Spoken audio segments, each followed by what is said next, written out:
স্বাধীন করো, গদির পায়ের পথ ধরো, বাংলাদেশ স্বাধীন করো, বাঁশের মাঠে তৈরি করো, বাংলাদেশ স্বাধীন করো, বীর বাগানে অস্ত্র ধরো, বাংলাদেশ স্বাধীন করো।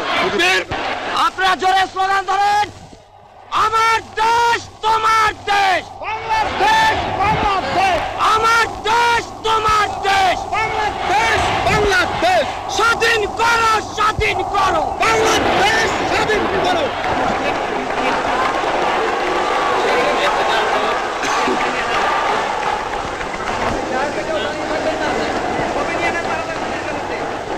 ভাইরা আমার, আজ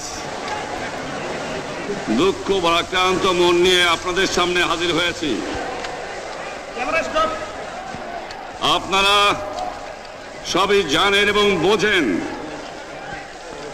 আমরা আমাদের জীবন দিয়ে চেষ্টা করেছি,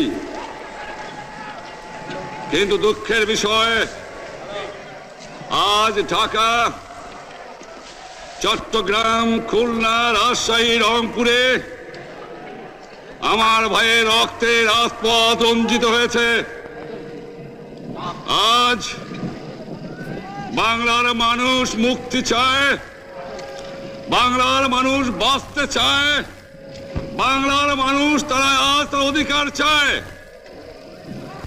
কিন্তু দুঃখের বিষয়, আজ দুঃখের সঙ্গে বলতে হয় 23 বছরের করুণ ইতিহাস, বাংলার অত্যাচারের, বাংলার মানুষের রক্তের ইতিহাস, 23 বছরের ইতিহাস, মুমূর্ষ নরনারীর আর্তনাদের ইতিহাস, বাংলার ইতিহাস, এদেশের মানুষের রক্ত দিয়ে রাজপথ রঞ্জিত করার ইতিহাস। 1952 সালে রক্ত দিয়েছি, 1954 সালে নির্বাচনে জয়লাভ করেও আমরা গদিতে বসতে পারি নাই। 1958 সালে আইয়ুব খান মার্শাল ল জারি করে 10 বছর পর্যন্ত আমাদের গোলাম করে রেখেছে।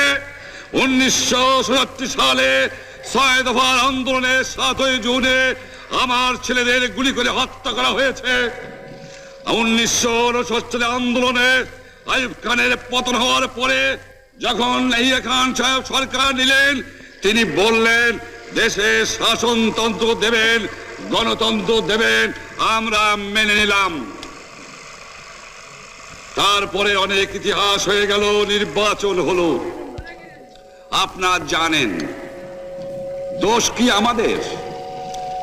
আজকে আমি প্রেসিডেন্ট ইয়াহিয়া খান সাহেবের সঙ্গে দেখা করেছি, আপনারা জানেন, আলাপ আলোচনা করেছি।